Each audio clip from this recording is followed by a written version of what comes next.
hear you speak, by the way. And don't forget, family friendly, so just in case.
Hey, yeah, you're not allowed to be the first chatter. It's unfair. You're already here.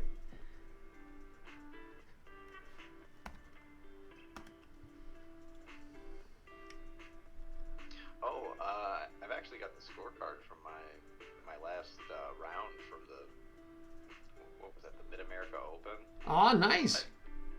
I tied for third, 4 out of 5 points. And what section was it? That was definitely the under 1200. But you tied for third. How many total players? I think there was 50 in our section. Nice. It was a pretty big one, I think. Biggest one I've been to. Well, third place out of 50 people is pretty awesome. Regardless of what rating or section. That's a lot of people to come in third. That's excellent. Did you get any prizes for third? Oh yeah, I got my entrance fee back and a little bit more. Can't beat that. No, it was just so strange. Like, it was the first time I'd actually done anything competitively for like a prize. Uh-huh.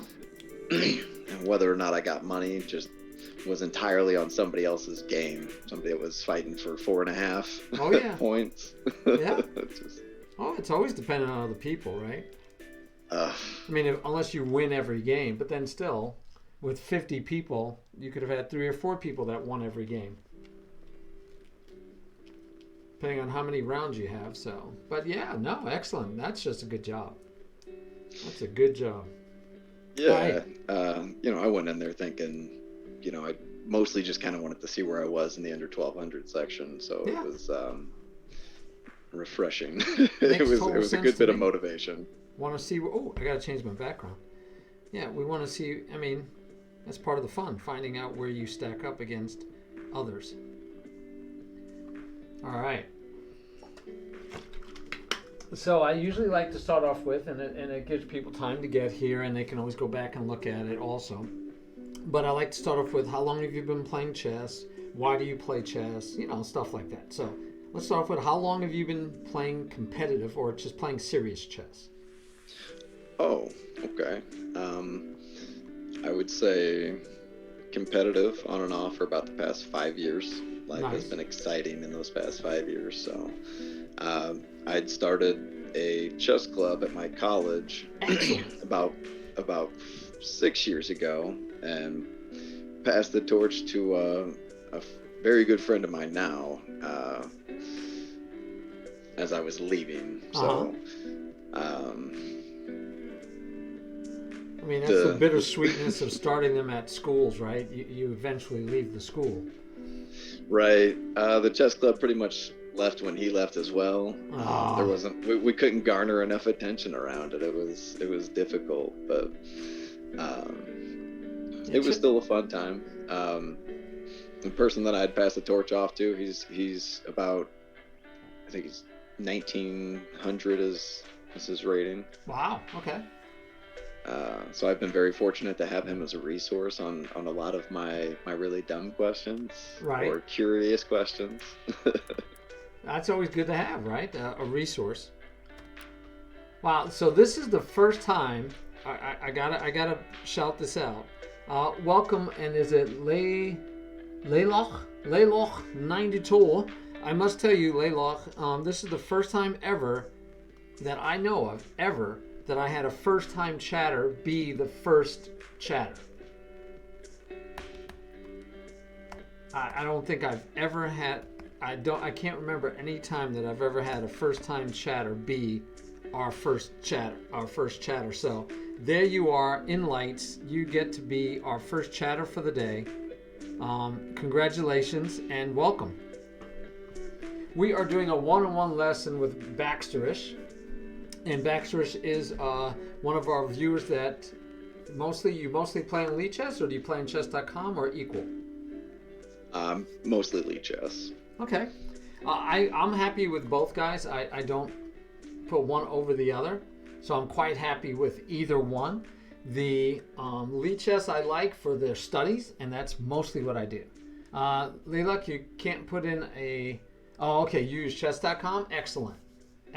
Yeah, nothing wrong. I'm happy with both. I have memberships in both.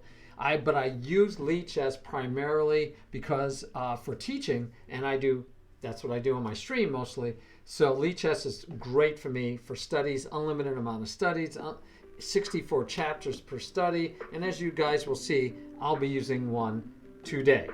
Hey, Gridiron. So getting back to Baxterish. Now you said that you've been playing competitive about 5 years. How long have you been playing over the board tournaments? The last one I played was back in March, and then the first one that I played was, I want to say 2019, July.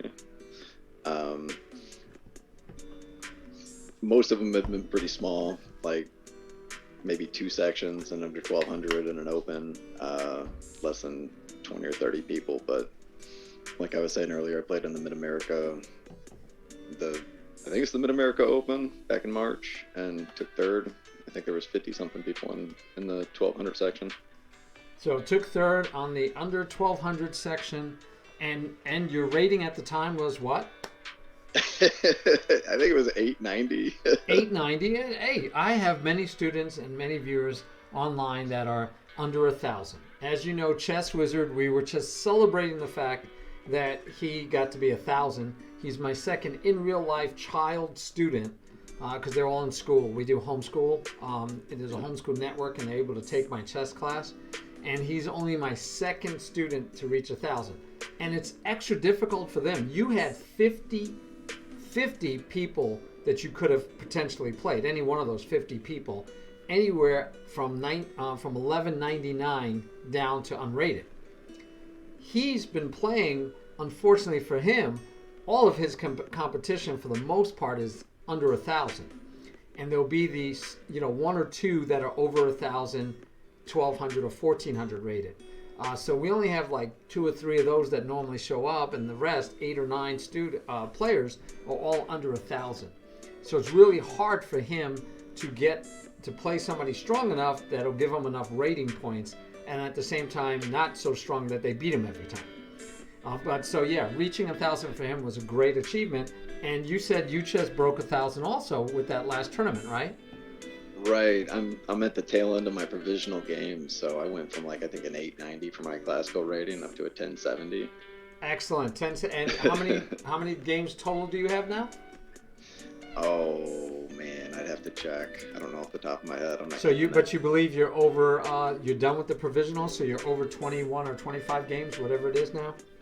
Right. I think I was at about 21 games whenever I went into the tournament. Oh yeah, if you went in at 21, you should be over provisional. Good. So now you'll grow, and you won't grow as drastically or drop as drastically when you play. Outstanding. All right. Do you guys have any questions for Baxterish? Let me know, but I'm going to get into the lesson. So when I do a collaboration, especially with an interview with another streamer, and as you can tell, Baxterish is not a streamer. He doesn't even want to be on camera. He's shy, which is fine, guys. When you get a lesson from me, you don't have to be on camera. Actually, to be clear, if you guys get a lesson from me, you don't even have to be on stream. I can give you a lesson in private. We can do that. But of course, it's more fun for me if we do it on stream, because then I don't have to think of what to do for this segment of my stream. I know what I'm doing. I'm doing a one-on-one lesson. All right, so I usually prepare. As you guys, if you were here for Malon Miller's, we did his stream, when was that? Friday. So that was Friday. If you were here for his one-on-one lesson, I did it differently than I'm about to do with Baxterish. When I review my students' games, I kind of pick and choose where I think might be the best, thing to focus on. And like I said with Malon, and with all my one-on-one lessons, I like to only give you one thing to focus on at a time. If I give you too many things to focus on, right, then it's just troublesome. And you don't remember it, and you don't remember most of it, if not any of it. All right, so the first thing is, I went with Malin, we ended up going over basic checkmates, because I felt like he needed that. And then we went over to king and pawn. So let me just double check before I totally skip that. Baxterish, do you feel comfortable with basic checkmates? I feel comfortable with basic checkmates. I figured you should, right? I mean, you're playing in over-the-board tournaments. You're over 1,000 now. If you didn't know basic checkmates, I would say you'd probably have a real hard time if you didn't know basic checkmates. All right, so let's go to your lesson. I'm going to invite you to a study. I do not want you to, you're going to sync with me, right? So you're going to be with me in the study, and you'll be in the same place. I want you to do something different for me than I've ever had someone do. So that's why I haven't shown you the study yet. Hopefully you're not looking at my stream. What I'd like you to do is to take no more than, and I was going to try to check on the exact timing of these, but I'm going to give you only 5 seconds. Well, I'm just going to generalize it. I'll tell you what, we'll give you 10 seconds. I'll give you 10 seconds per puzzle. All right? Sure. So I want you to solve it in 10 seconds, but after the 10 seconds, then I will give you an unlimited amount of time to solve the puzzle. All right? Okay. All right. So I need you to help me. I'm trying to think of a good teaching technique.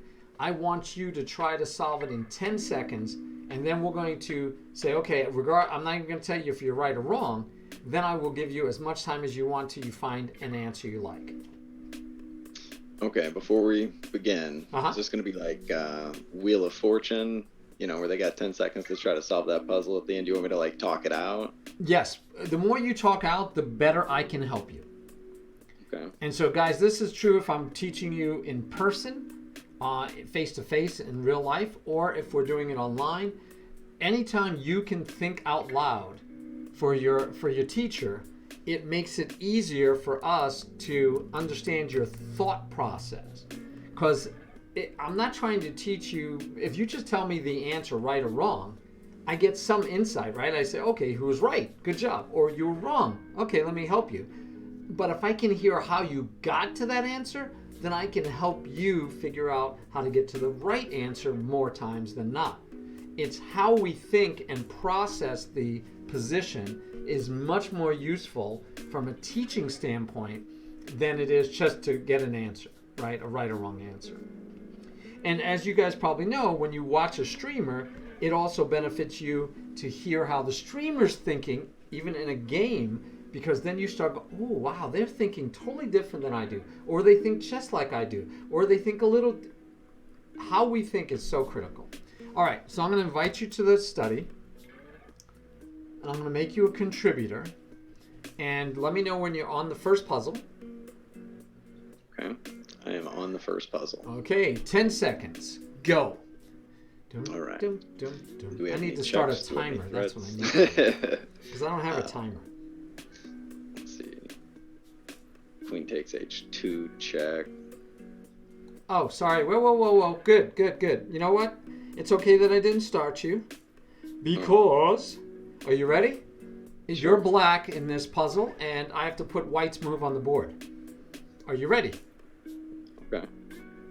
All right, here we go. Go. Now you have 10 seconds.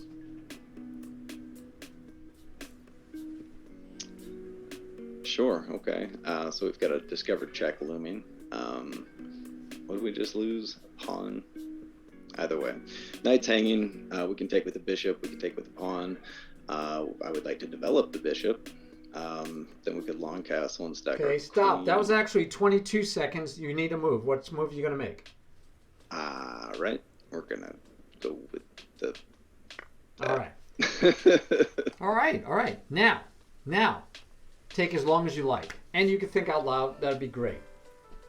No limit on how much time it takes. You go for it. Oh, I appreciate that. Queen trade. That's going to prevent the rook from moving. I still get the discovered. He could take the bishop. That's not so great.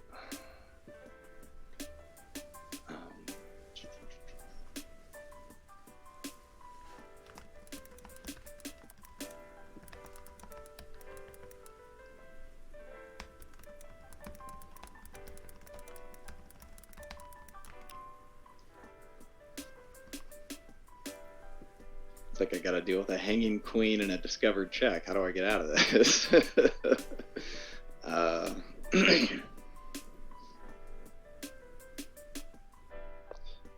We move the king.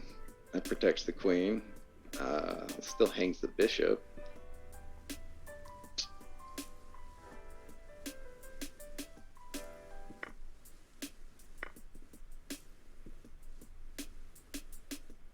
Now, just so you know, because you're using liches, right, and we're in a study, you could draw arrows. And in a real game or in a real puzzle, right, even if you do the puzzles online, you can't move the pieces, right? Sure. All right, to draw arrows, no moving pieces anymore. You can draw all the arrows, and that'll help us understand what you're thinking about. But if you move the piece, that's not, you can't even do that in a puzzle, so we'd be giving you too much power. Okay, we're just seeing where the boundaries are.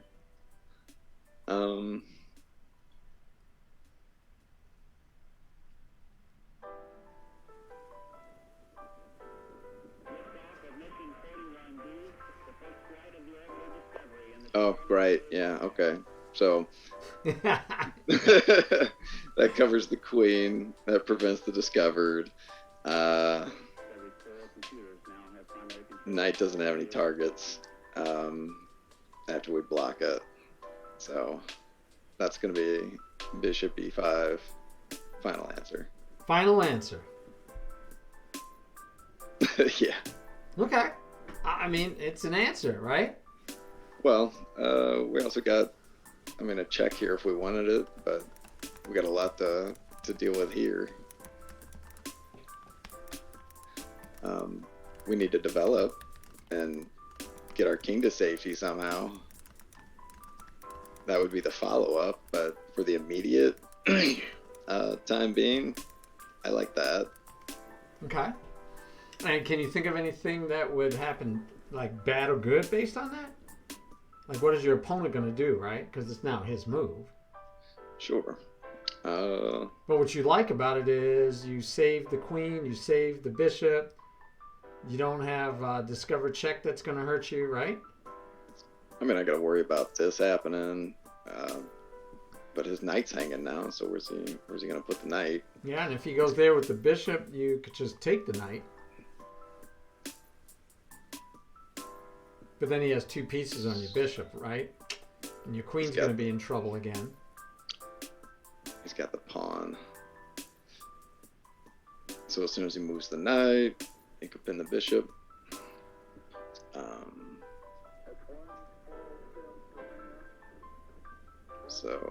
But I like where you're going. I think you have options. I think queen takes queen works. Knight takes bishop check. King slides over and attacks the knight. You still have a queen here he has to take back. Right? Yeah. And then he takes your queen, and then he takes your queen, and you take his knight. And what did you lose? You lost this pawn. It's too much.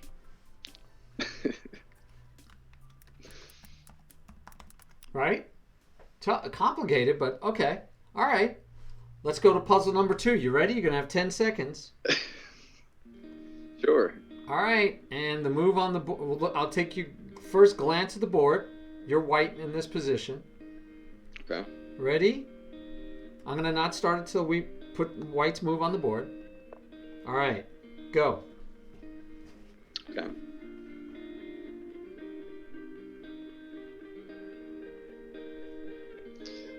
Save the bishop.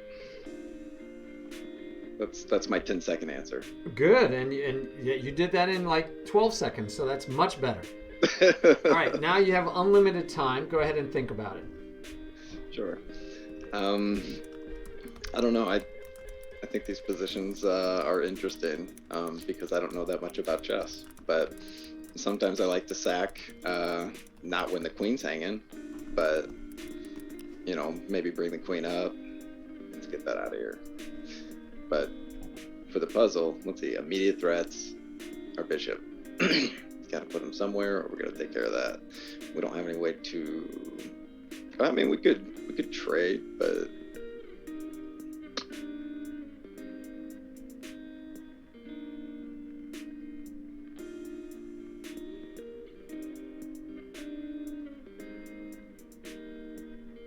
I think that might be the route to go. Because then he opens that up. All we got to do is this to kick the bishop away, or something. But pawn takes.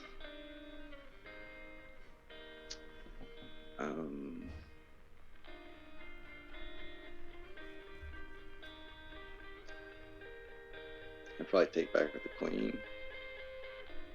No, we got to take back with the bishop and for black to Yeah, otherwise you just lose a knight for a pawn, right? get our material back. Yeah. Yeah, so it's kind of nice you know that's going to happen.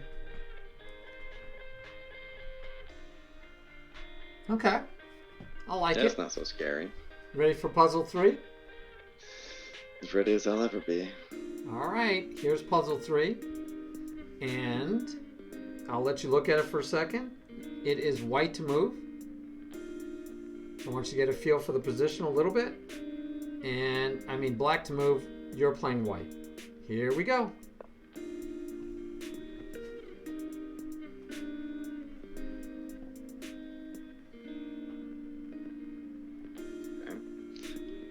And 10 seconds are up. I'll give you another quick. 10 seconds.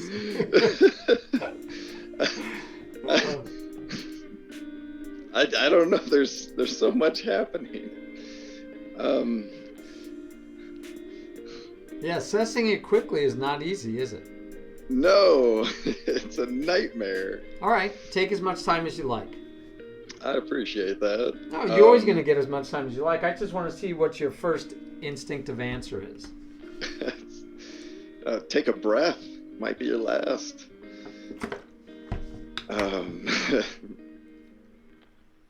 Okay, so it's white to move. That might be a good start. Yes, black just moved, right? Here's the move for black. Threatening that pawn.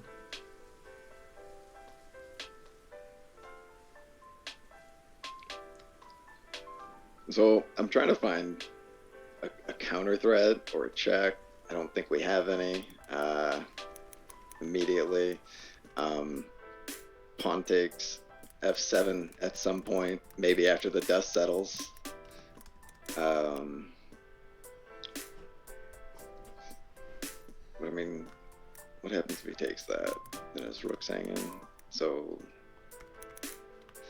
I see this happening. I can't go there.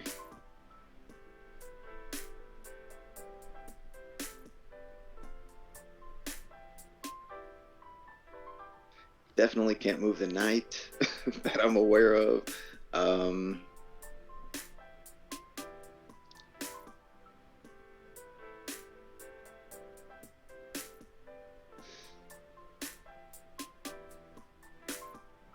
Can't do that.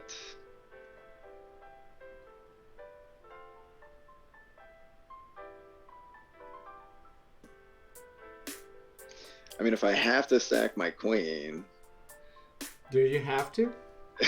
I really hope I don't. Okay. Well, keep looking.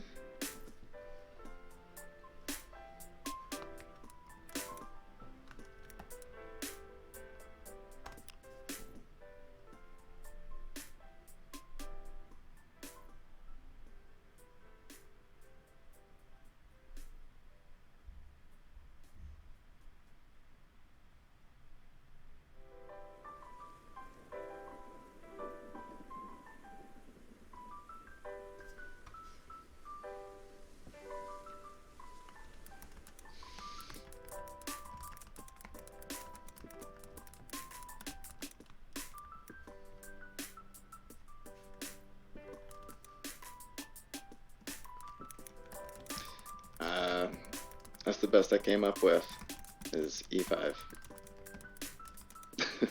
Really? Queen just takes it, right? Yeah, queen takes it. If we offer queen trade, then there's, I guess that's,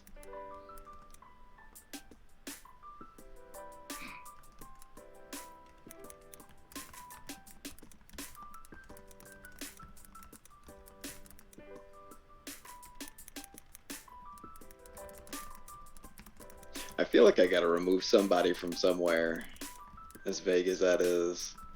Okay. I mean, we're going to spend more time on these puzzles shortly, but I wanted to. This is an exercise I'm doing with you. I want to see what you see and what you don't see. Okay. Sure. All right. Next puzzle. Ready? That's good. Let's do it. All right. Puzzle 4. Take a look at the board. You are black this time. Take a look. Take a look. Take a look. All right. Feel good? Yep. Okay, here's white's move.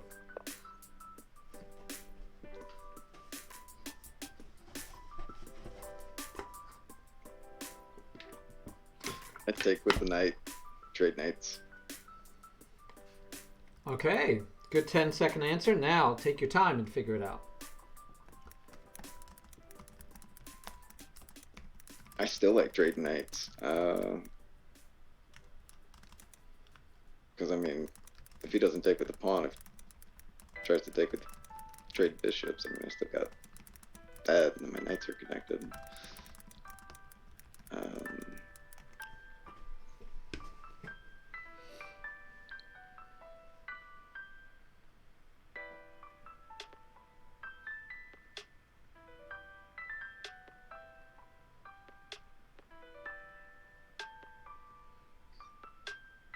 That's a threat.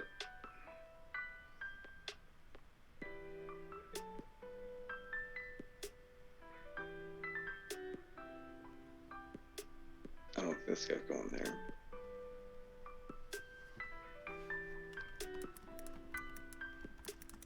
I'm stuck on this rabbit hole.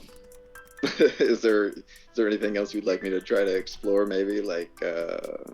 No, I mean we're gonna go over them. So if you feel like if this was a puzzle, and it is, are you done with your move for the puzzle? Or do you think you have it right? You know, like Puzzle Storm or whatever they are. You only get to have 3 wrong puzzles, right? Then you lose. So. Right.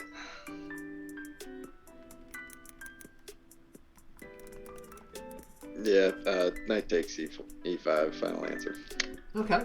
All right. Let's do puzzle 5. I don't want to tell you if you're right or wrong because I want to finish seeing your thought process. All right? Sure. So you might be right. You might be wrong. Okay, puzzle 5. Take a good look. You're black. You are black. It is white to move.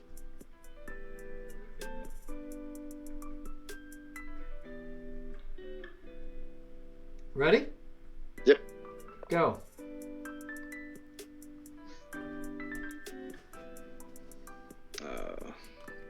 Can't do that.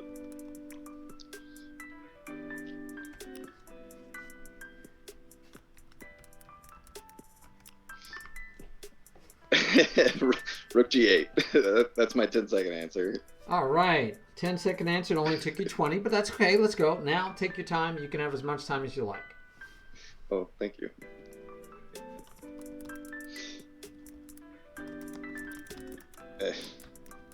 Arrows are hard.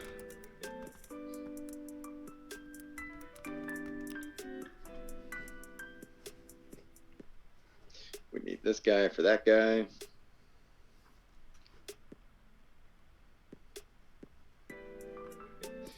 Need this guy for that square.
think I would just push F4. All right, moving on. You only have 2 more puzzles, and then we're gonna get you. We're gonna let you learn some answers to these puzzles. Okay. I would love that. All right, we won't keep you guessing for. We don't want to keep you hanging like that. Okay, puzzle 6. We only have 2 more to go. Looking at the board.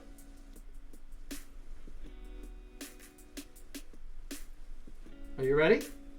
Yep. All right, go.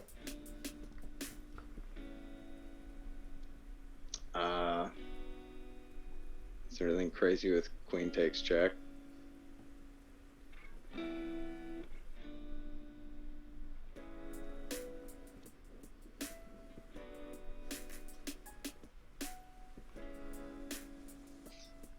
mean, I gotta worry about that. That's a problem. Now you're at 25 seconds. So what's your move? Oh, shoot! I totally forgot about the 10-second part. Queen takes check. Okay. Now you can take as long as you like. Okay.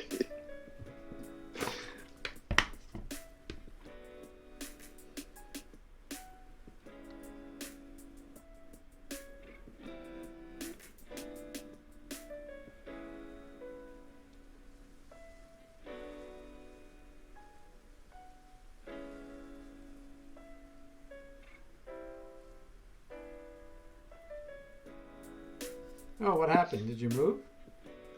No. Oh, no. You're drawing arrows. Okay, you're good. You're good.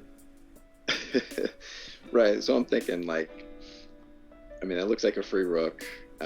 My calculation skills are super shallow, but if I am picking candidate moves, like King H7 at least protects from Queen H5. Okay. Why? What's the risk over. with Queen H5 if you don't move the king? I mean, it looks like mate. Very good. It is.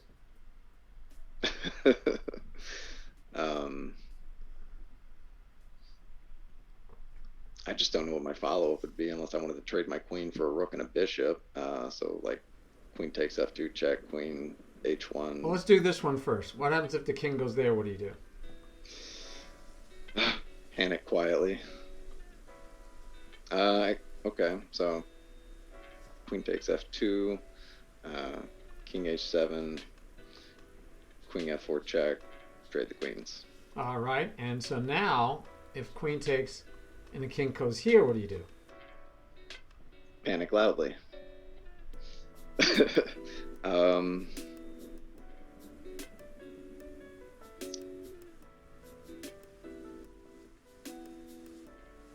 Probably king H7. Okay. I'd probably do something different, but we'll look at it together. Last puzzle. Last puzzle. Sure. Take a look at the board. White to move. You're playing black. Okay. Ready? Yes. Take back that way. 10-second. Guess. All right. Now take as long as you like. Okay.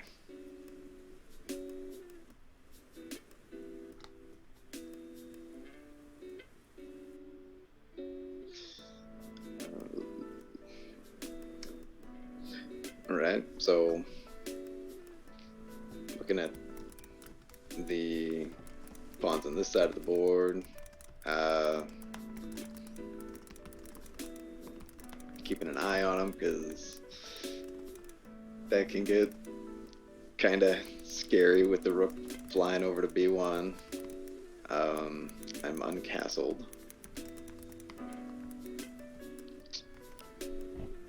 I want to get my material back. Did you consider this pawn take? I did, Why'd you discount it? because I was looking at this one. Why? So normally we take towards the middle. That's one Nice of those rule chess of thumb. principles I that, like general rules of thumb.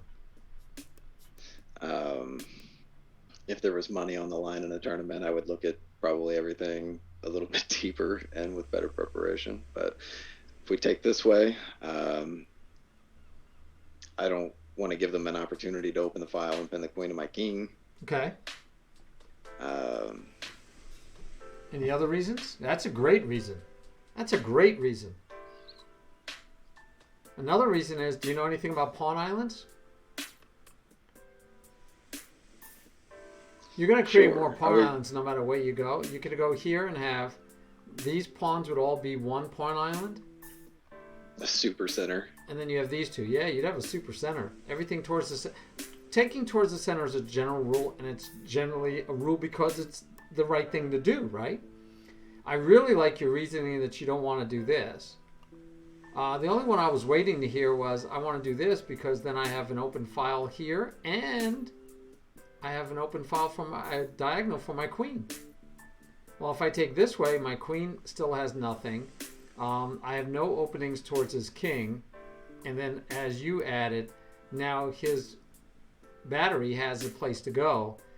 He can look at trying to trade off these pawns and get rooks on there, and I'm not going to like that at all because my king is still in the center. I don't want to open up the center if my king's in the center. And the way you've played already, you have no place to castle. So when you have no place to castle, you might want to stay in the center. And so if you take this way, it makes the staying in the center really hard because he's going to start pushing these pawns. He could even sack the pawns to open up the center. So cool. All right. So now, the reason why I did all this, and I want to see your quick answer versus your long answer, is because of the games you played. So we're going to go look at the first game. This is you playing a 1508. You're playing a 10-minute game. I think there was an increment. Unfortunately, when I'll load these into the study, it doesn't show me the increment. I could go look it up, but we're not going to right now. All right, we're going to just step through this game for a little bit, and I want you to watch with me how the game goes. We have an early trade. He does not take towards the center. Why? Because he wants to free the queen and free the bishop.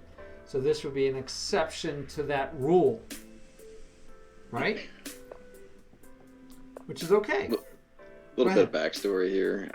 The Ponziani opening is something that I'm just exploring, and I feel like my best way of learning is to just do the first 4 moves and then be as crazy about it as I want. I'm not complaining. I have no problem with you doing that whatsoever.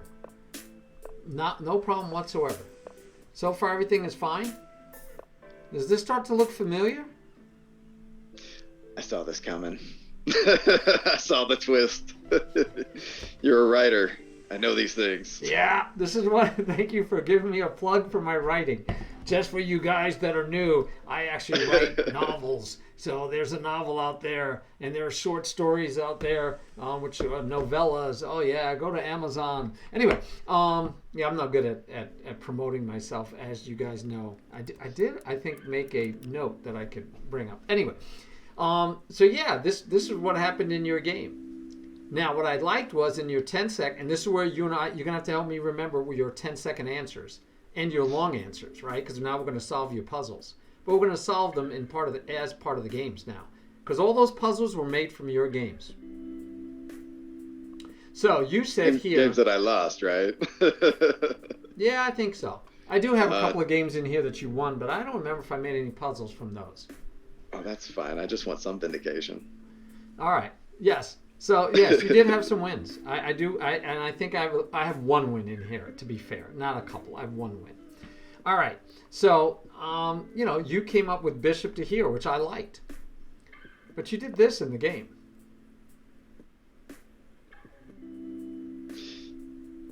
I did. I did do that. Yeah, you did that. And what I really liked was in your 10-second evaluation, and even in your longer-term evaluation, you never came up with this move. So for me to help you, we need to figure out why, when we said it was a puzzle, 10 seconds you didn't find the move, this move. When we said it was a long term, you didn't even have that move as a candidate. But in real time, when you played, but by the way, you took over a minute for that move. Okay. I went down a rabbit hole, but I think I see what I'm doing here is sacking the bishop because YOLO, protecting the backwards D pawn, and freeing up my F knight to take back. What were you gonna? You're gonna take back that way? Right. Because Then I he's can go pinned to now. F. Then I can go, well, knight F5 and knight H6. But to undo the pin, I've got F3 as an option. Yeah, But either way, this pawn's still attacked by the queen and the bishop, and it's yeah, protected by the knight and the queen. yeah. Now, and it's protected by the knight and the queen, so you got to be careful when you do this because, right, you also get a discovery. Oh, also with F3, you know, he could stops the knights, but this is at the cost of a bishop, so I was having more fun here than I think I should have been. Fair enough. Fair enough. Yeah, I didn't know what was making you make that move. When you have a piece in pre and he has a piece under attack, and it just seemed like, well, okay, we're piling up on this, but I mean, what happened? He went. Oh, did he go there? Okay, I thought he had taken first to ruin your pawns, but he just said, well, you have one piece under attack. I will move the one piece you have under attack, and now your bishop is still under attack. Yeah, So I like to try he to put ignored myself in that. scary positions. And then instead of you, again, saying, well, I'll just move the bishop, you attack his other bishop. So he decided to take and ruin your pawns. Now you both have a piece under attack. So it's a threatened trade, right? And my backwards d pawn is still protected. Yes, it is still protected twice. So that's looking good. So he takes and you take, and now you have a nice little pawn. And you both have the exact same open file. It looks like you have a massive pawn center. Your pawn center is powerful. So right now you're looking good, right? Where did I throw it? Yeah, that's the question. So don't know what this pawn move was. Have no clue what this pawn move was. I wanted F5. I wanted to block the queen. Oh, okay, because you have this open file that you need to fight for. And you notice he's already gotten his queen off the file. Why? Why do you think he moved? Because he could have moved here check. He didn't bother saying check because you would have moved, and then he still would have had to move, and then you could have pushed his queen off the file. Notice? No. All right. So he didn't bother with the check because he can't win a tempo because you're still going to push him off the file. Okay, you with me on that? I'm with you. So he said, I'm not even going to bother checking you, but he does this. What is this? Do you know what we call this? Is that a prophylactic move? Yeah, it's called developing. Oh, okay. I know it's pretty funny, but he's developing. And the last step in development is usually, I prefer it to be your queen. And you need to get your queen off the back rank so the rooks can talk. So he actually finished development. Yay. And it does threaten H3. Yes, gridiron, definitely. Developing with tempo. Developing with an attack is nice. It's nice. All right? Yes. Yes, we like to develop with an attack.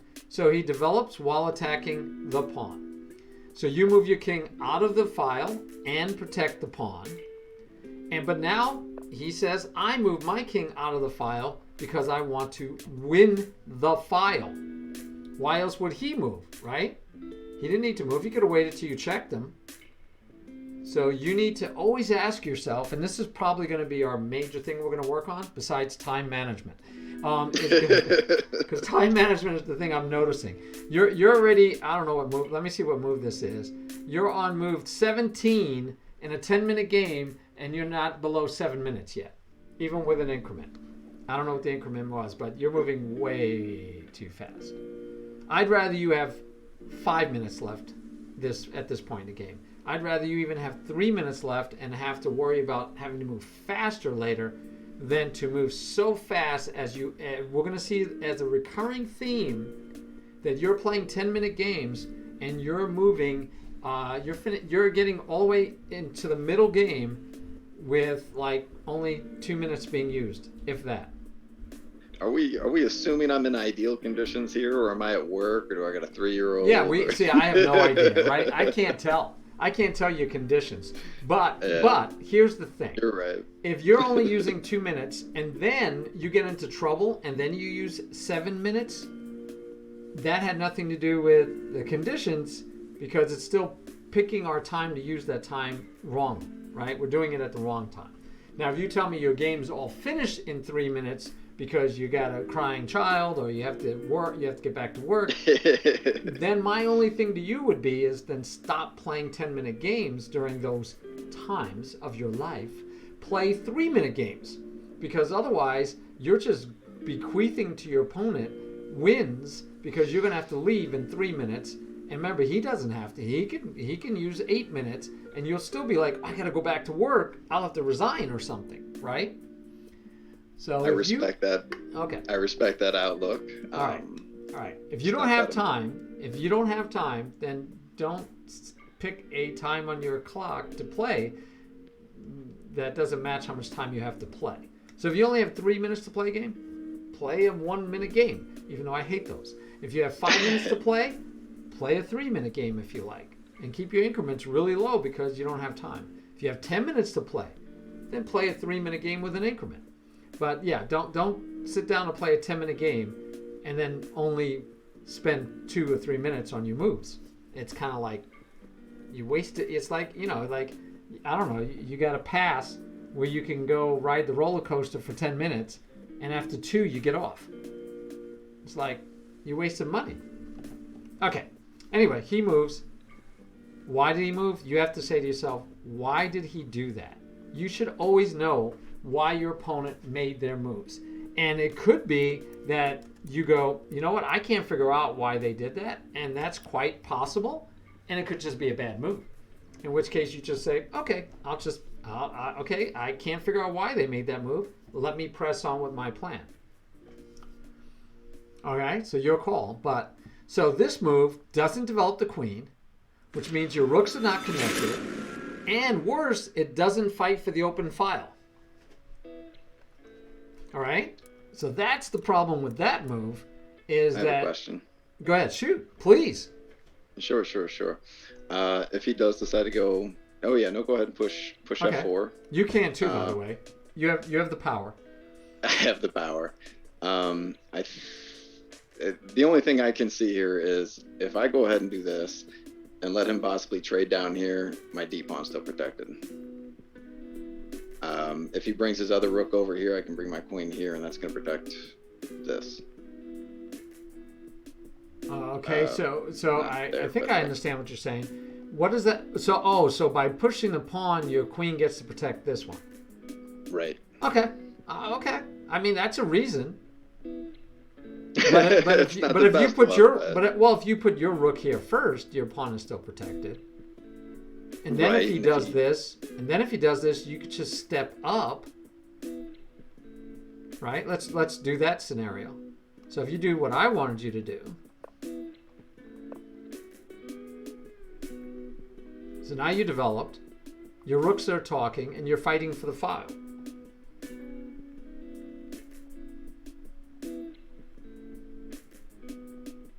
That's way better. Okay.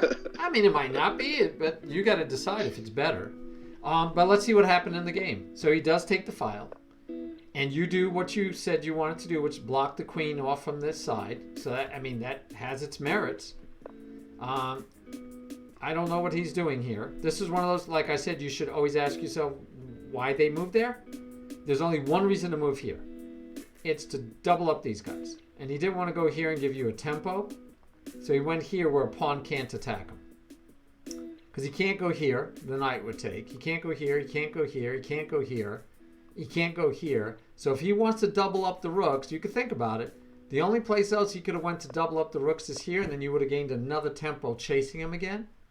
And so he probably didn't want you to gain any tempos chasing him, I guess. Right? I mean, so if you said, why did he go here? The only reason is either to try to go here, which of course makes no sense, or to double up his rooks. So let's see if I'm right in that guess.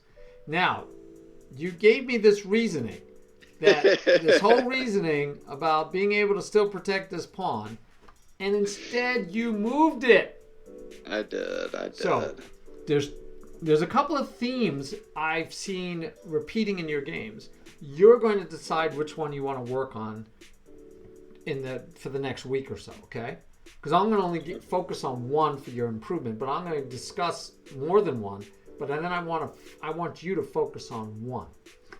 So, besides the fact that you're moving pawns, and you're not finished what? You're not finished developing. You have not finished developing. Besides the fact that you're not finished developing, that's one. Two, you're totally ignoring everything he's doing. He's playing for this file, and you're like, I don't care, I'm going for the center. But what else happens? You just made that bishop useful where you can't put the rook there. You just lost this square. You moved this pawn, and then you moved this pawn, and it was as if you said back here, that bishop's not doing too great. I wish I had a pawn here, it'd be even better, right? Or a pawn here, that would be even better. But that bishop's not doing too great. I'm holding on. By the way, he could have just said, well, I'll just go win the pawn. Right? He could have added a third piece, and you can't add a third piece to protect it. Realize that? You have 2. He would have had 3. I understand this. All right. But instead, you said, let me make it so your bishop is actually better. Because, your bishop wasn't doing anything. Now look at your bishop. Your bishop looks really good. I helped you out. You're welcome. Let's see if the theme continues that we pushed too many pawns. We pushed another pawn. Have we developed the queen? No. Have we moved the knight? No. Our rooks are just haven't moved since we castled. We've done nothing for the last how many moves? Let's count how many moves this is. All right. So can we go right here? 1 pawn move. 2 pawn moves. Oh, a king move. Two pawn moves in a row. But now we have pawn move, pawn move, pawn move, pawn move. 4 pawn moves in a row after doing 2 pawn moves and then a king move. So for the last 7 moves, you've moved pawns and the king. Now, I would say that is a beautiful ratio. If you're in the end game and there are no rooks, bishops, or queens on the board, I'd be like, good job. Move those pawns, move the king. I still probably want you to move your king, probably 50% of the time in the end game. All right, I'm teasing you, but you get the point. Yeah. Right? So now the queen comes in with check. Because now, you remember before, you did all this work to blunt the queen. I thought, wow, this guy is so smart. Prophylactically, he said, I couldn't argue with you. When you did this move, and I said, well, you should be taking the file. And you said, well, I want to do this. And I was like, okay, that takes the queen totally out of the game. This bishop isn't really in the game. He could still go here and try to get the bishop in the game. But right now, that bishop is not in the game. The queen is not in the game. He's only playing with the rook. And you could get your rook over here. You could get your king out of the way and get your other rook over. Yeah, okay, you're a genius. I'm with you. But then you continue till you make the queen have a beautiful diagonal and the bishop has a beautiful diagonal. And guess who owns the file? Yeah. So as your teacher, if you did this tomorrow, I'd be like, what is he doing? Now, you have to say to yourself, what did you do here? He went here, threatening checkmate. I take it you saw it. Maybe you didn't. I was assuming you saw it. I had to block the queen. So you blocked the queen and attacked the rook. And then he moved here. So you have to say to yourself, why did he let me take the rook? So we're back. So 3 themes so far. Time management, too many pawn moves, not paying attention to your opponent's move, right? So the other time I asked you, why did he move here? I asked you, why did he move the rook up? Well, now we're asking you, why did he let you take, it looks like you win a rook. Why does he let you do that? I think that was assisted suicide at the end. Yeah, so why is he letting you do that? I think you didn't even offer this when I did it as a puzzle, by the way. What, take the rook? Yes, we had more than one puzzle made from this game. I remember. And you didn't even offer that as a candidate. Did you realize that? Right, because that would lead to mate. How? Because the bishop, the queen, and the rook takes on h3. Outstanding. Now, you found it when it was a puzzle. You didn't find it in the game because that's exactly what you did. And Gridiron was asking about this move. He said, "Why?" He liked that move. And I told him we'd get to it. And yeah, that's a sneaky mate because the queen and the bishop, you have no dark squares to go to. You just blocked yourself in.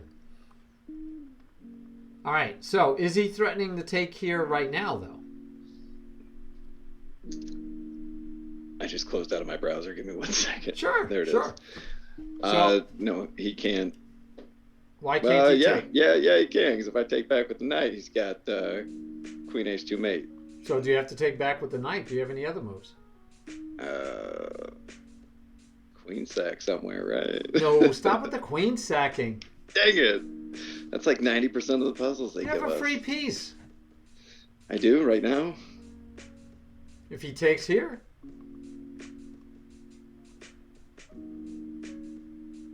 All right, help me out. No. Oh. You got to find it. This part is called visualization, which is not something you need at 1,000 rating, but it's something we should start developing at your earliest ability or opportunity. So why, if he takes here, what's your answer?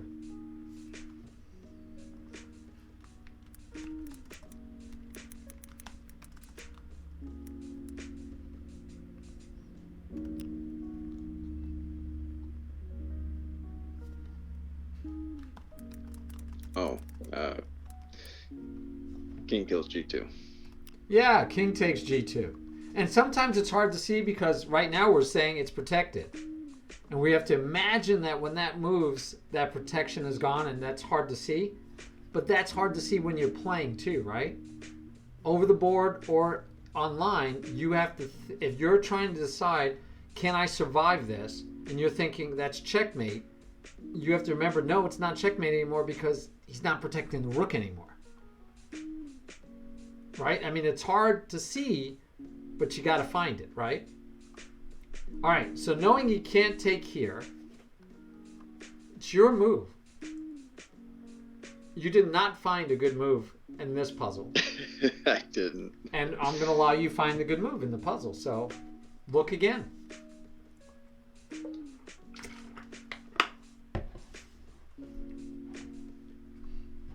And we'll let chat see if they can find a good move.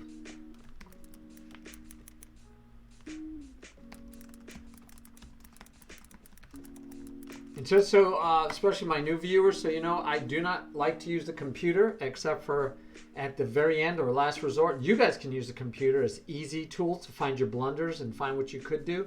But I like to myself, and I like my students, to try to find the answers themselves because it helps you improve your brain and your chess acumen and your instinct better than if you just too many people, they finish a game, they fire up the computer, they go, oh, that's all my mistakes, and then they move on, and it doesn't really sink in. They make the same mistakes again and again and again and again. So I like you to come up with your own. I come up with my own mistakes all the time. That's impossible. Oh, okay. Yes. Okay. Yes. No, not you. Sorry. You can come up with your own mistakes. Sorry, Baxterish. I was talking to one of our viewers, chatters. Yes. Yes. That's the move I like too. All right. So what have you found? Okay. So I haven't found anything. Well, you drew great. This arrow's no good because he just takes you off and says, "Thank you." Or does he even have to? Can't he just take here still? No, he can't, because then, right, you still just take here. Never mind. But I would just take the queen. Then you'd have to take back with the pawn. I'd probably take back the pawn, and I'm up a queen for a rook. I'm a happy camper. Yeah, I'm almost positive that in the game when I took on g2, it was so I wouldn't have to look at this position for the next 6 minutes. Oh, that's a shame. Because you had 6 minutes. Because right? I don't see a good move. Yeah, but you only took 10 seconds to make that move. Frustration is real. Well, let's talk about this. So my theme for your lesson today is one I've used before. It's puzzle-worthy moments. So I would have liked you to find a puzzle-worthy moment much earlier. Let's go back. I would have liked you to find, there was a couple of in there actually, but here's a puzzle-worthy moment.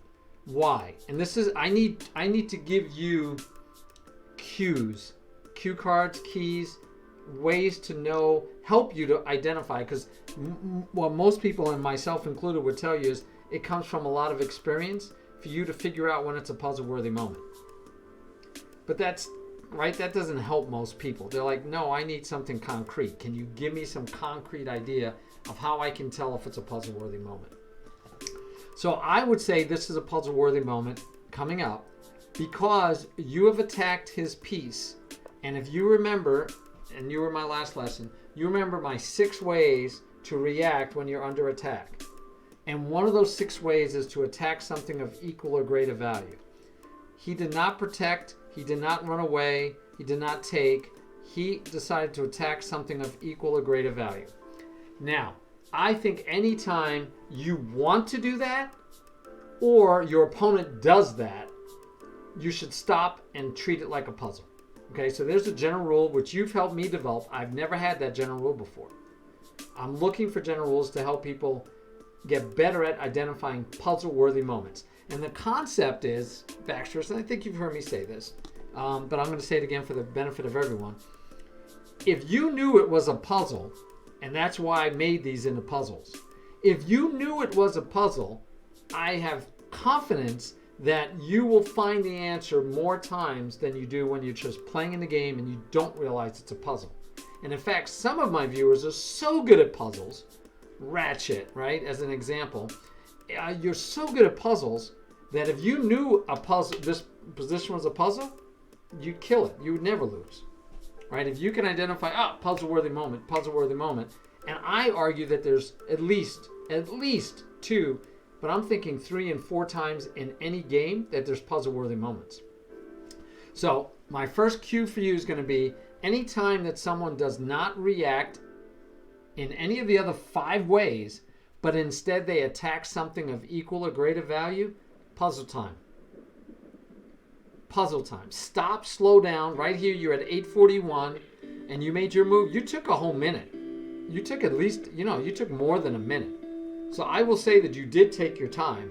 You came up with an answer that didn't match anything you did when it was a puzzle, though. So I still don't think you treated it like a puzzle. I don't much want you to close your eyes and say, puzzle, and then solve the puzzle, knowing that there's an important move at this moment. All right? So anytime, guys, here you go. Anytime your opponent uses the 6th choice, attacking something of equal or greater value, when you've attacked them, it's a puzzle-worthy moment. Let's go with that. So then we get to, in fact, we can go this way, we get to another puzzle-worthy moment. Why is this a puzzle-worthy moment? Because of exactly what you said, Baxterish. You're like, I don't want to spend 6 minutes trying to find an answer. This is, I think I've lost. Right? When you see a loss on the board, it's either a puzzle-worthy moment or you've lost. Right? I mean, either you're right and the game is over, or or you can get out of it, but you have to treat it as a puzzle to get out of it. The other reason that you can know this is because he did not protect the rook. Right? When someone, so actually it's the same rule I just gave you. What happened? You attacked his rook. You also blocked the queen. But you attacked the rook because if he lets you take, taking here, you could just take back and the queen can get in, but he's not going to mate you. Well, actually, he might still mate you because the pawn's holding and the bishop is taking away this square. So then you have to go back here, and then he could take here, and then it's mate still. So yeah, you still have mate. So. And who needs that stress when you could just take on G2 and end the game? Oh no! So, but what happened? You attacked his knight. His rook. You attacked his rook, which you really couldn't take. But anyway, you attacked the rook, and he ignored it. He instead attacked something not even of equal value. He attacked something of less value, but he is threatening mates. So again, what did he do? Twice in this game, he did not react in one of the 5 primary ways. He went with the 6th rare, but when it is right, it's the best move. And this was a very, very, very nice move, was it not? He's saying, I got mates, man. This is great. Take my take my rook, please. Oh no, my rook. Eric Rosen here, he's going to take your pawn. So, again, he did not do one of the 5.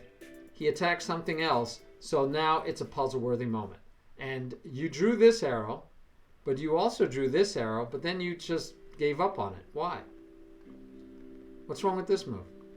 Because that's the move I like. And so did Eviscerus, but I believe. Yeah.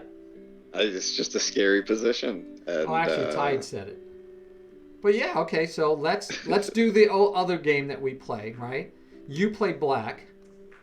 This is something I read about that a teacher did. He was like, so I'll give you the story. It's in an article that Chess with Chris made me read. It was a blog post on liches. And basically what the Grandmaster said was what he learned from, actually he learned it from a Grandmaster that was his teacher. His students would resign, like this game, you basically resigned by taking here. You're like, well, let's see if he knows he's got checkmate, right? But he has no other choice once you take. So basically you resign. And so he'd go to his students, why'd you resign? Because it's a lost game, I have no chance. Like you're saying, I have no chance. And so what the teacher would do is he'd say, okay, then I'll play the other position. I'll play white. And if you have no chance, you should be able to beat me with black. That's what he would tell them. And then they would play that. And if he, as the teacher, could beat them or draw with the losing side that they were ready to resign on, if he could win or draw, then he told them you can't resign that position anymore. And so what they did, which I'm going to offer you to try, I thought it was a cool thing. When they're playing a game and they're ready to give up, and you're ready to give up, that's why you took the rook. It took you 10 seconds to give up. When you're ready to give up, you have to ask yourself, all right, so if Tiberian had white, right, and I had black, could I beat Tiberian? And if you say 10 out of 10 times, I will beat Tiberian with black, then you can do it. Then you can resign. All right? So let's switch sides. So you're black. You want me to flip the board for you?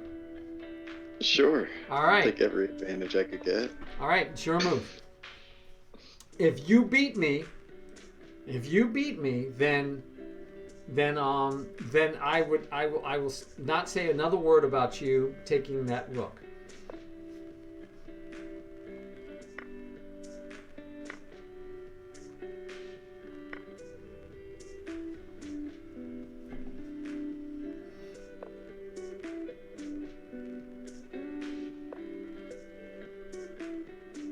Oh. Perpetual. No, you can put the rook in front if you want. Sure. All right, that's a good point. I could probably even get away with going here. Let's see. I haven't even tried it, but let's just see. That is good to know, though, is finding the perpetuals in a position. Mm-hmm. At least being able to revisit it when things do go awry. Yeah, I was hoping for a win, actually, but yeah, I might only have a perpetual after you traded off the rooks, depending on what you did. I mean, I was looking for a flat-out win. But I might have to settle for a perpetual. Yeah, so this is a perpetual easy then, right? Yeah, I was just seeing if you would have moved the rook back. No. But if you move the rook back, then it's mate. Right? And if you keep me in check, I can't do anything else. So, flipping the board back, my argument is, yeah, you had a move, and it's not, I mean, while you didn't find it, I'd say it's not that hard to find. Because all you're doing is saying, I'm finally going to develop my queen. The piece that I've ignored developing this whole game, I'm going to develop it, get it closer to the king, and oh, look, I'd be attacking that pawn twice.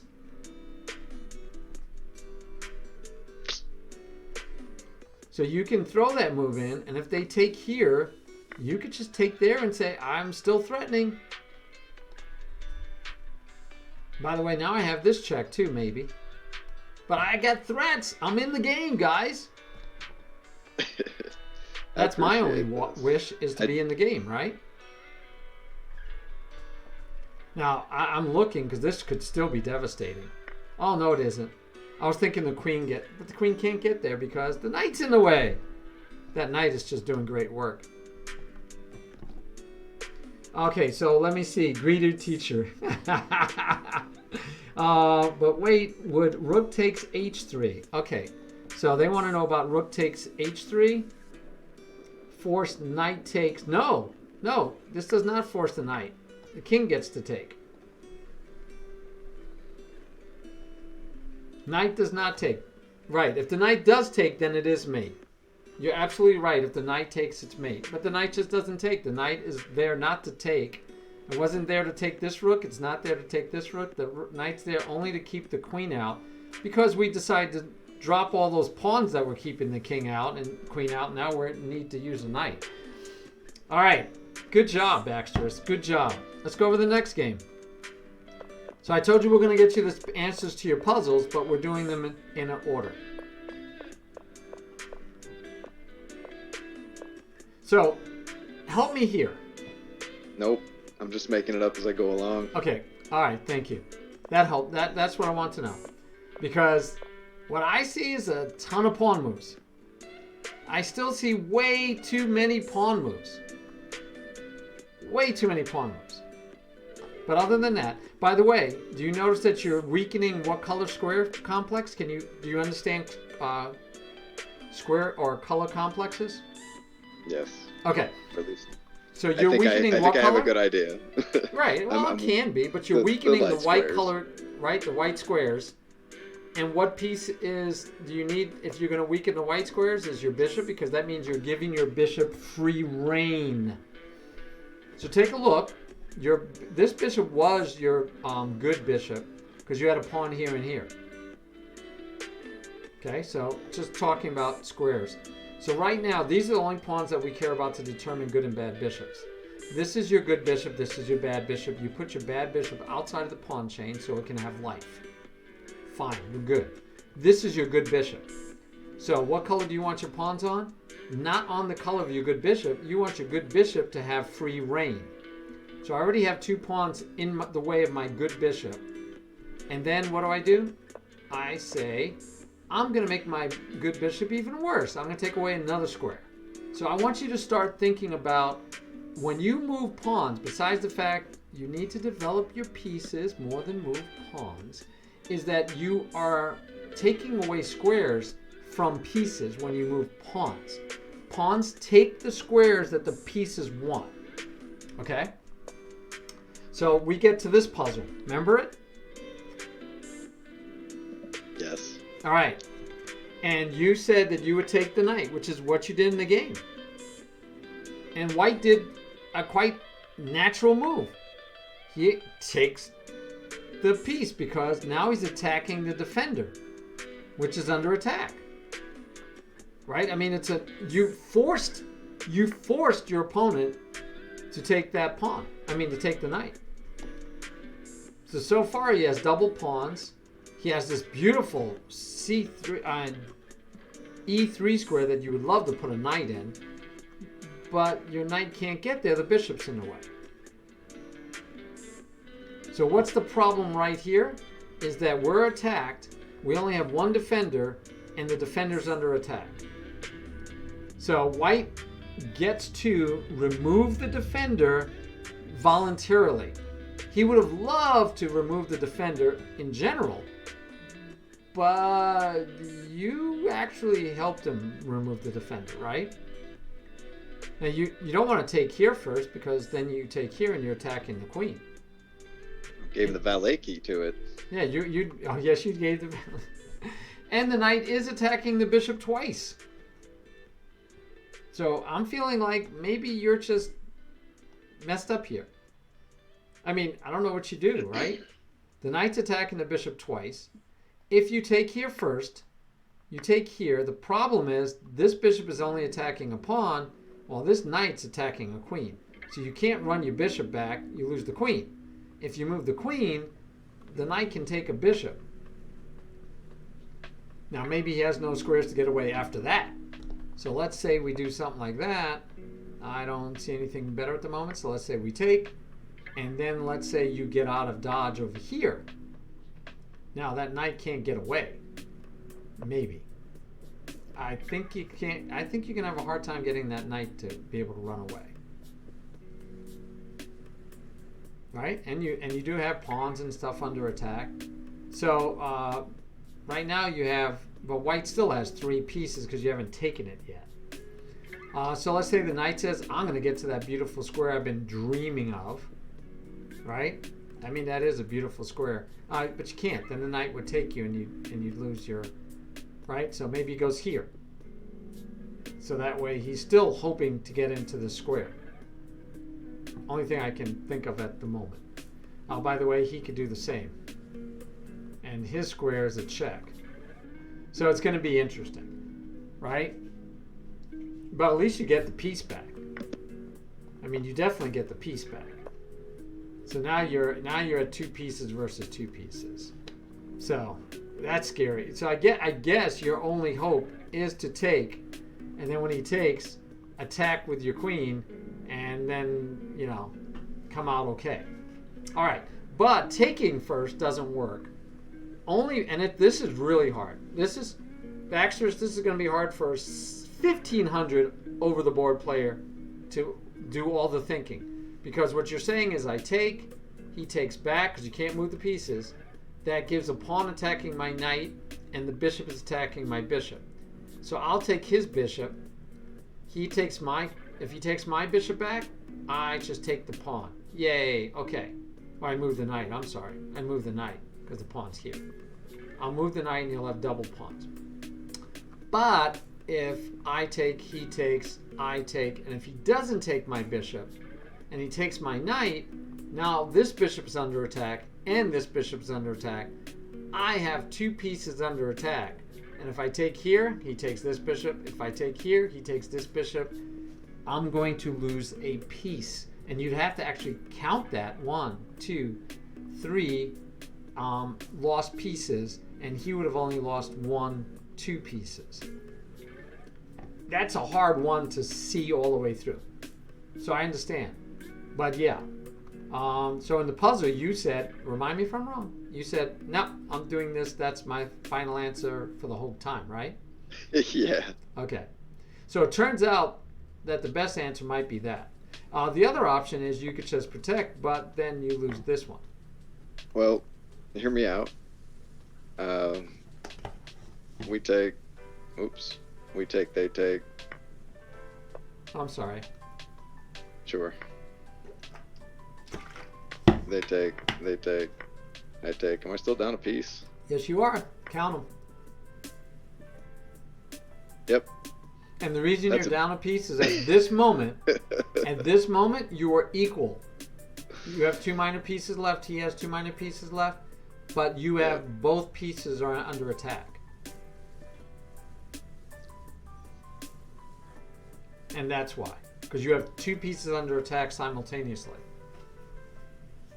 And so taking the pawn only gets you a pawn and you lose a bishop.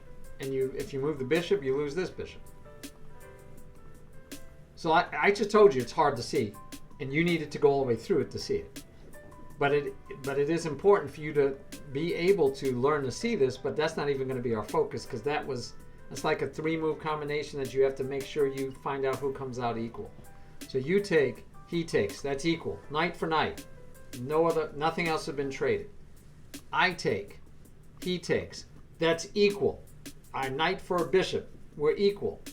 But now it's my move and I have a pawn attacking my bishop and I have the queen and the rook attacking this bishop. I have 2 pieces in pre. It's not easy to see. I don't blame you for not seeing it. But we want you to see it eventually, right? If you want to get to be 16, 17, 1800 over the board, you got to be able to see that for both sides. Because as white, you're like, oh, please take my knight. I win a piece. I mean, who would think I take your knight means white wins a piece? Right? I mean, that's what it comes down to. You take my knight, I win a piece as white. If you go here, I obviously win a piece. And the only way to do it is to take here, and then white would pretty much have to take there, I think. He doesn't have to. He could take here, and then you could take, and then he could take back, and then your knight can move maybe to here, but if the queen took, then you couldn't move there. So I would definitely want to use the queen because I don't want that knight getting in here. But anyway, yeah, you would have to decide. You'd have to be able to see that bishop takes bishop is pretty much your only move. So does that make this a puzzle-worthy moment? I don't think so. You don't think this is a... You have one right move and a couple of bad moves, right? So your candidate's bad move. Candidate, bad move. Candidate, bad move. Teaching moment, absolutely. It's definitely a teaching moment. I'll agree with you. It's definitely a teaching moment. But, so yeah, I would say this is probably puzzle-worthy. Now, how do we determine that this was puzzle-worthy? Because the last move was you attacked a piece, that piece moved, so ran away, but it actually ran away attacking a piece of equal value because that piece is unprotected. So this almost falls into our rule that if you attack something of equal or greater value, but it's not exactly because that would be if I left it here and then attacked something with a different piece. So it's not exactly the same.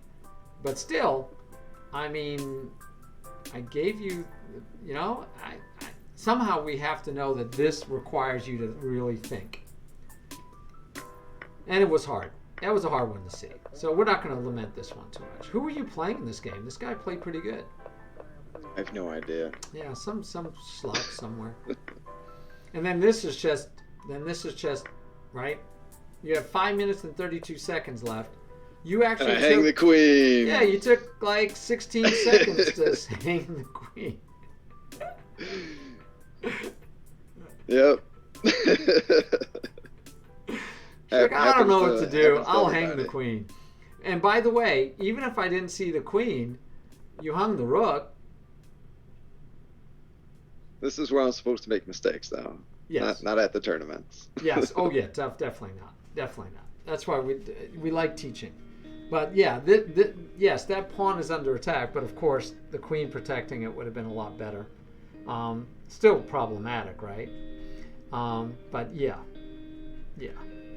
Okay.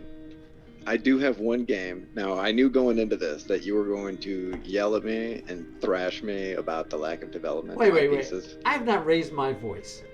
I have felt as though you have yelled at me and thrashed me about not developing my pieces. I came into this expecting that. And I know that is one of my faults, and I don't care to work on it yet. But with that being said, there is one game that I managed to import from the Mid-America Open that I did not develop a knight. I did not develop my one of my knights, and it won the game for me. And okay. So where's that game? I'm gonna send it to. I'm trying to find a way to send it to you through liches. Okay. Well, you can put it into this study. Do you have it in PGN format? I just sent it to you on liches. If you want to check that, sure. Oh, you're right. PGN format. No, I got it. Cool. I got it. Here it is. I'm going to view it on liches. Wait, I'm going to view it on... Well, no, it didn't let me view it on liches. It lied. So what is strange. It says view on liches. And for some reason, it didn't... Let me try one more time. No, it's not letting me view it on liches. That's just weird. I don't know why it's not. So I will try... Okay. Let me try getting the PGN and downloading it. All right, it let me download it. So let me go to your study again. Let's go back to your study. It's like, I knew you were going to do this to me. Yeah. I showed this to my buddy that's about 1900 too, and he was disappointed in me. Oh, wait, I thought you just said it won the game for you. I've noticed that with chess culture, somewhere around the expert level, stoicism tends to kick in, maybe a little bit of, I don't know. They get mean sometimes. I feel bad. See, I don't think I'm being mean. You make me feel bad. I'm not trying to be mean. So, let me flip the board. Position. Let me flip the board, because you have white. So far, I'm liking what you're doing here. And this is a over-the-board tournament game. Yes. All right.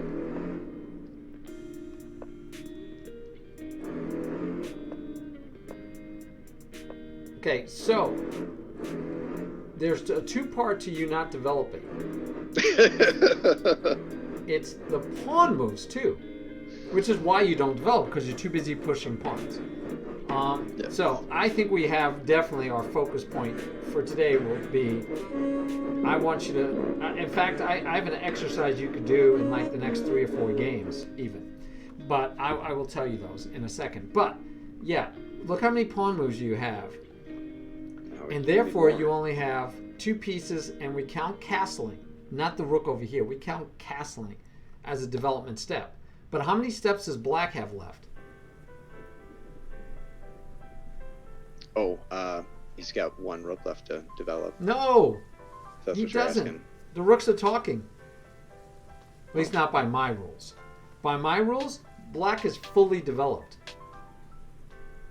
Black has developed all of his minor pieces off the back rank. Now, we're not saying they're well developed, by the way. That's why you have a chance in this game. You have a chance in this game not because of your good play, per se. It's because that knight is poorly placed. This bishop is trapped behind its own pieces. This bishop is trapped behind a pawn and hitting on a pawn. So the bishops are not well developed. The queen is not well developed. And this knight is not well developed. The only piece for black that is well developed is this knight and the fact that he castled with 3 unmoved pawns. So Tide, I don't count the, he asked why is the rook move not counted as developing? So this move is not developing, and moving one of these rooks is not developing, because for me development is getting all of my pieces, all my minor pieces out into the board, and Baxterish were hopefully not just getting them out there, but getting them out there in good squares, right? Right. Then castling, or you can move the queen first, by the way, so that you're allowed to castle either side, or maybe even keep your king in the middle. It depends on the position. But our queen is usually next to last. And then we castle, so our rooks are connected, and that's it. You're fully developed. I can start planning the rest of my game. I can start planning an attack. I can plan on what side of the board to play on. I can plan on how to go forward with my game. But I need to develop my pieces as fast as possible to race, and the race does not include having to get your rook at a different square. A lot of times the rook wants to stay here, and we end up pushing this pawn, the F pawn. Sometimes the rook stays here, we push the A pawn. Or sometimes we have to pick which rook to use. So that's not part of the development. Development is only up to this point. Black is fully developed, but black is not developed well. This is not a good square, and he moved it twice to get there. So there you go. All right, you're welcome. So, but then we moved the knight a second time, and this was your best developed piece. This bishop is doing nothing, right? This bishop actually has scope from home base, but this is your best developed piece, and so we just put it on the rim where it's not good. All right, let's see what happens. So he says, I'm fully developed. I can do a pawn break. I can try to open up the game. And you say, I'll ignore you and launch an attack with only 2 pieces developed, and this one badly developed. Okay. I put the knight right back. Yay. Actually, I'm glad it's there, but why didn't you take the pawn and get your bishop into the game? I don't know if you've ever sat down at an over the board tournament and then completely forgot everything you ever knew in your life, but I want to tell people that this is a true thing that happens. It's not an uncommon phenomenon, but similar thing happens when you try to stream chess. You, like, lose 1,000 rating points immediately. I've experienced that. But yeah, so what's our 6 things you could do? One of them is take the piece. Yeah, but we didn't take back. Okay, I'm just watching. Now we took back. Okay, he needs to get his knight in. All right, poorly developed. So he's starting to look better because he's opened up the middle a little bit, and you're looking better. You developed a piece. I mean, you developed a piece. We're happy. We're happy. Not crazy about the queen here because I just don't know what he's doing yet. It's like one of those like, why do you, I don't know. I don't know what he's searching for. Okay. You could have taken back with the bishop if you wanted to, but of course we're trying to protect this pawn, so I understand that for sure. I think I wanted to push e5 really, really and bad. He's gonna force a trade of queens, which, okay, yeah, this is where he's not taking advantage of. So when you're ahead in development, it's like being ahead in material almost.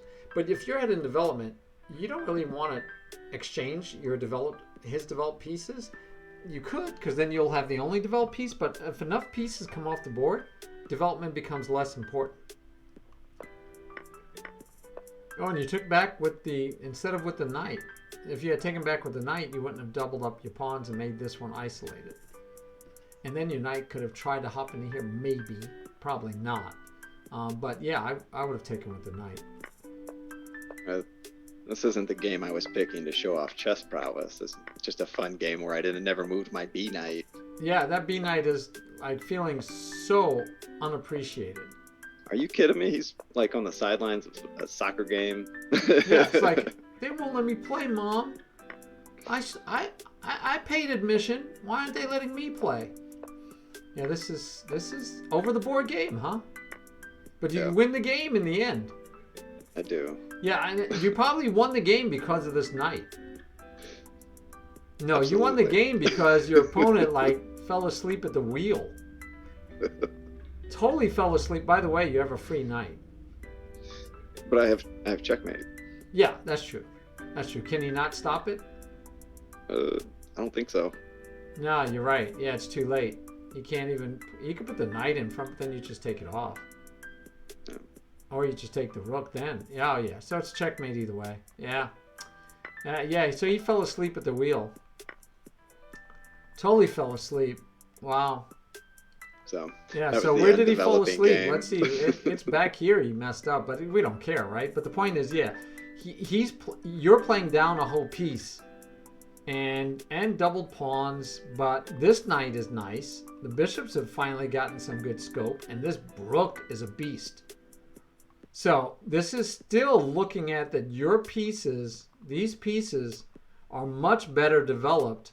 Look, these guys back on the back rank, hitting on this, hitting on a pawn, hitting on his own rook, hitting on his own knight, while yours are hitting a pawn, hitting a pawn.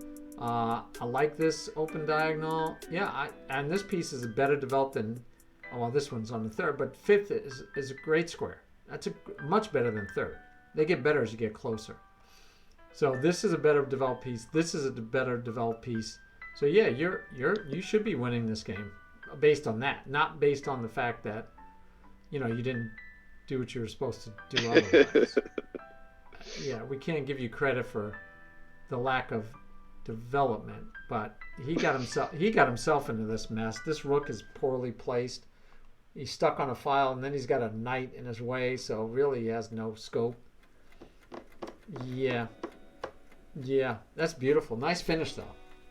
All right, so we could keep on going through them, but our time is pretty much up. Let's go over the puzzles real quick.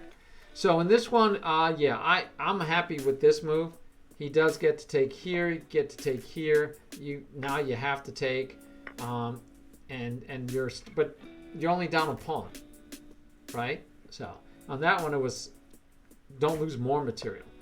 Here's what you suggested is fine, right? Because now you're still attacking. He has to move them. I'd even be okay with you trading. I mean, I don't know if it works, but I would have been okay with this. This opens up his king. Oh, look at that. This is begging for you to find a way to get your queen in there. Maybe you attack the bishop. Because if he takes, then you're ecstatic, right? Because now your queen is holding the pawn. You can give him that one. You can give him that one and then move your knight in, and you could. Who knows? But you're not up a piece. You're just up a pawn. But yeah, anything. I wasn't. I mean, this one probably can even work, but it just. I didn't understand. I didn't understand where you're going with it, and it was more of just. And so this one we remember. We know this one now, right? And this one we talked about. You had to do that hard move. All right, just making sure we answered all your puzzle questions before we quit. So this one in the game, actually, you went here. We didn't get to go over this game. So you attack these two unprotected pieces. Not a bad idea, but remember what I told you? Someone attacks you. If you attack them, if you attack something of equal or greater value, that's the hardest one to prove as being the right choice. And it's not, because he gets the rook. And you'd get nothing. I mean, you'd lose the exchange at a minimum. And in this game, he didn't even take the rook. I think he took the bishop.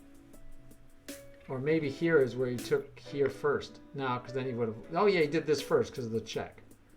He did this first because of the check. And then I think it went like this. And that's where you went here. He went here. You went there. And you might have actually went there when he took here. I think you went check, which was a nice in-between move.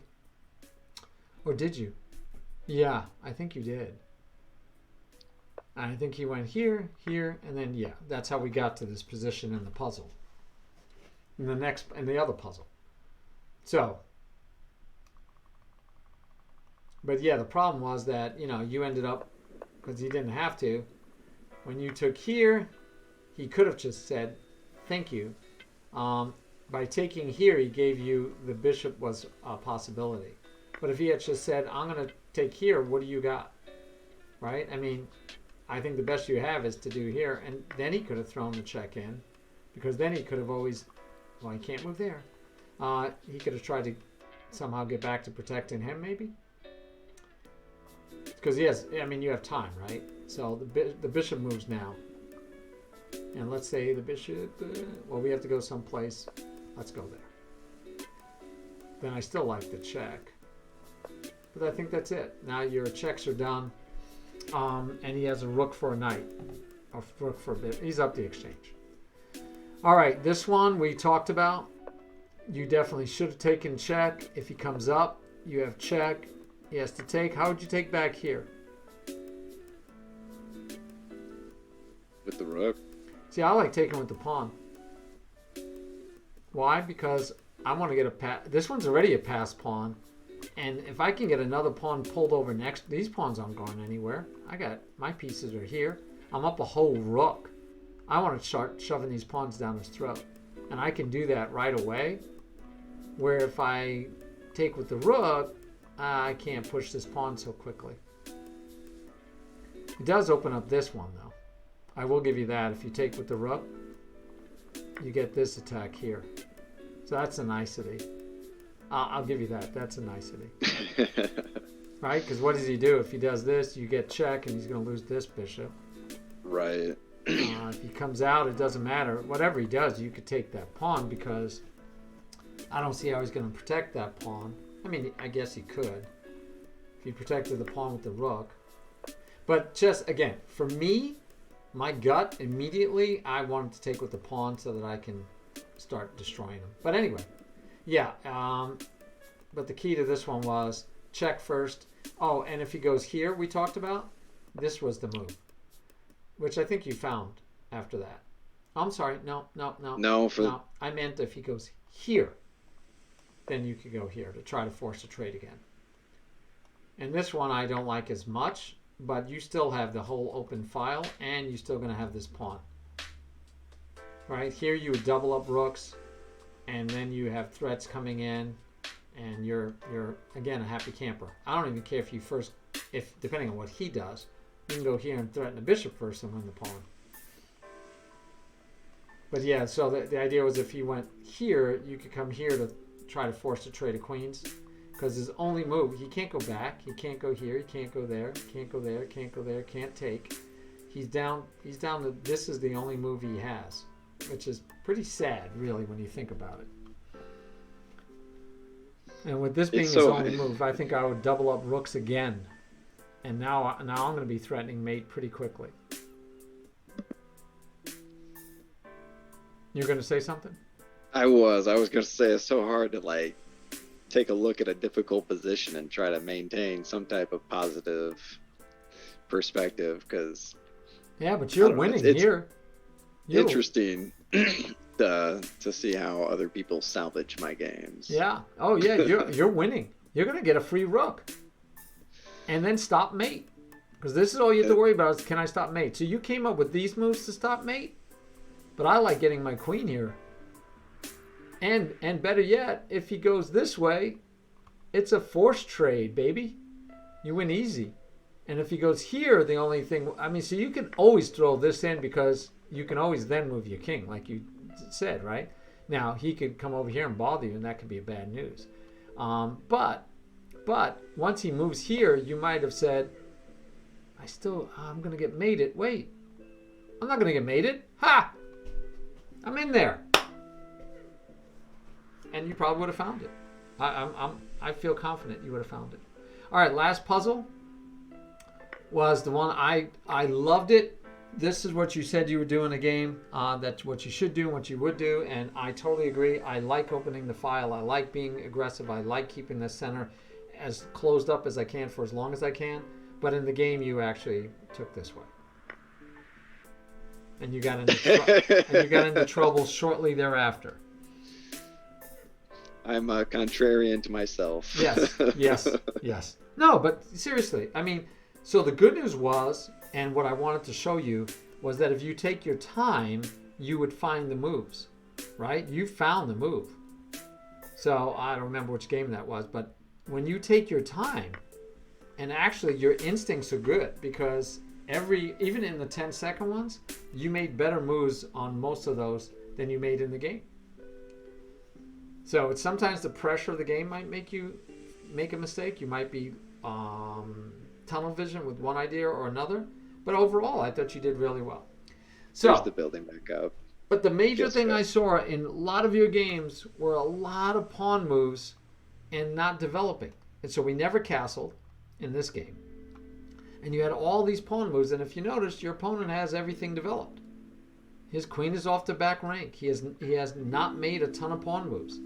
So every one of these games have that recurring theme where you move pawns more than your opponent, you developed less than your opponent. So if there's one thing that we can work on right now to make you better, it is to develop your pieces and move your pawns sparingly. And so my rule of thumb when I tell my students, they're only allowed to move the center pawns. Those are the only two pawns they're allowed to move at the beginning of a game. So let's make a new chapter.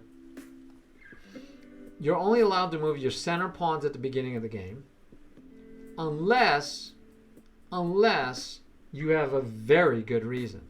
Like putting a question to a bishop. Like fianchettoing a bishop.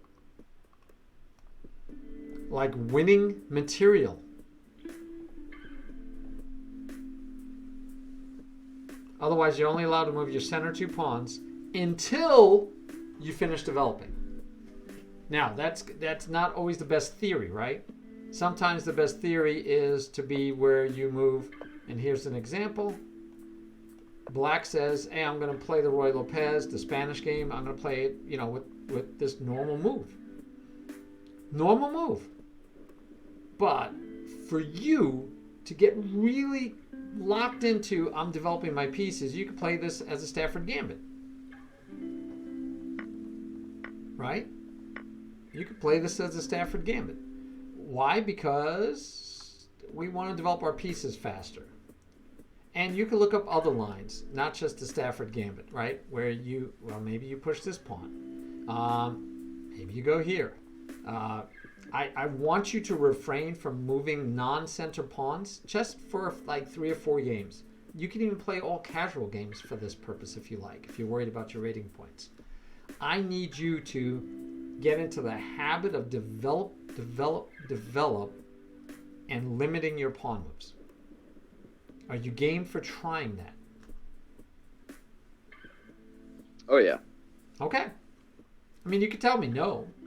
But that's what I'm going to look at your next few games you play, and because the games I used were your last like 8 games. I didn't use games from like 2 years ago. I tried to pick recent games, and the main thing I saw that I would want to help you with is way too many pawn moves and not enough development. So let's swing that pendulum all the way over to the other drastic. Let's go radically to the other end of the spectrum and move only our center pawns and develop as fast as possible. Does that sound good? Yes. Okay, and so just maybe 5 games, and it could be casual. Tide might even want to play you. Tide 131 is looking for a game. I don't know. Do you have a chess.com account? I don't have a chess.com account. He doesn't even have a chess.com account. So Tide, you'd have to play him on liches, which he is Baxterish, as you see on the screen, doubled up there. But anybody want to challenge him, you can. But actually, because our time is up, I'm gonna try to watch you play, but you won't have me in your ear or yelling at you afterwards. Oh yeah, no, it's just over the things that you're supposed to yell and thrash about. I understand. Fair enough. Sudaku's always told me, yeah, I don't like getting lessons from you. You just keep beating me up. And I'm like, well, stop doing bad things. No, I'm kidding. That's what my buddy says. I wouldn't beat you up if you weren't doing bad things. No. Oh, you have liches? There you go, Tide. Please play Baxterish 10 plus 5 or something. But Baxterish, your mission is only center pawns. Develop as fast as possible before you can move any other pawns, and you need to do that at least 5 games in a row, because I need you to make it feel natural. And then when you decide to break the rule and move a non-center pawn to like fianchetto or something, I wouldn't even let you fianchetto for those 5 games. I stopped playing the dragon, if that helps. Yeah, you can't play you can't play the Sicilian because it's not a center pawn. You won't be able to play the Sicilian because it's not a center pawn. And that's just for the next 5 games, because I want you to be able to play the Sicilian. I want you to be able to fianchetto your bishops. I want you to put the question to the bishop, but you have to do it within the confines of understanding the weaknesses you're creating and the fact that every time you move a pawn, you are neglecting moving a piece. And once you feel comfortable with that, then you can make those other moves. So I tell people all the time, you have to be good enough to make bad moves. So at 1,000 over the board, you're not good enough yet to make bad moves. So I want you to focus on this process first. And then after you do 5 games that way, then go play whatever way you want again. But hopefully it'll be in the back of your mind, okay, I'm not developing, I'm pushing pawns. This is not the right idea. All right? You got it. All right. Well, thank you, Tide. I'm glad you enjoyed it. Hey, Thinker Teacher. Oh, Thinker Teacher is going to back you up. He says, if I keep beating you up, then ask Thinker to put Martin on the right orbit. I don't know what that right orbit means, but, because our friend is from Poland and his English is not his first language. So I think he means I don't know what he means. Yeah, Gridiron, you might have to give up the Sicilian for a couple of games. I don't care if Aim Chess, and I don't care if Stockfish, and I don't care if Thinker Fish says it's the best opening. I'm trying to teach Baxterish the benefits and the power of developing faster and not pushing so many pawns. And so we give them this exercise to do for 5 games. Like I said, they could all be casual. Thinker Teacher says, I know exactly what he means. No, I don't. All right. Thank you for being such a great student. And there's, like I told the stream, there's absolutely no reason. You do not have to show a picture. You can even do your lessons in private if you really feel like you don't even want to be on stream even talking. But I'm glad you can make it. Thank you for being such a good student and allowing me to yell at you from time to time. I appreciate it. Hopefully we can do this again. All right. Yes. Hey, you know how to get them. So, all right. I hear you're already playing a game. I will put that up on the screen while I go out and find out who we're going to raid. All right. So wow, your game guys went really fast for 10 plus 5. I think so time management was the other thing, but I only want to give you one thing at a time. So I didn't give you time management, but you could probably use some work with time management too. And not giving away free pieces, of course. That's always a good idea. But that's the time management thing. You had over 9 minutes and 30 seconds, and you didn't take even 2 seconds to look at what was going on, right? So that's back to the time management. That's just time management. You're right. Mm-hmm. I appreciate the lesson. I'm gonna go ahead and drop off here. Y'all have a good by one. the way, you broke the rule already. What? Did you No! just not move a B pawn before that bishop has been developed? Oh, So I am the you can worst. resign that. You could resign that game. You owe me 5 games with only moving the center pawns until you're fully developed. You did not. You got hear it. Do it again. Okay. All You right. got it. Good luck. Have fun. All right. Goodbye. Bye. All right, guys. I'm gonna. You can. He left. I'm gonna leave it open because otherwise it messes up my. Oh, actually, I can go to. I can't. Let me close this down, and then we'll go to lecture, and we'll end the meeting. So maybe my camera will come back eventually. It doesn't really matter. We're just going to find somebody to raid anyway. So let me go to the channel. Thinker Teacher, you on? Are you streaming, my friend, soon? Hey, thank you, Thinker Teacher. It means a lot coming from you. It means a lot, my friend. All right, Baxterish, we'll see you later. Thanks again. All right, we're going to raid D1. Oh, and Thinker Teacher, we still need to do our second collab. It's actually our third, but our second one in that series where we were talking. So I'd like to get that one done at some point. But meantime, we're going to raid D1 because he's out there streaming. And he only has one person watching him that I can tell. So you guys probably be able to get some games with him. Maybe he could play Baxterish. That'd be nice too. All right, guys. Have a great rest of your Sunday. Hey, 3XK. All right, Baxterish was so calm while I was yelling, huh? All right, guys. We'll see you guys later. Have a good Sunday. I'll see you Tuesday. Bye.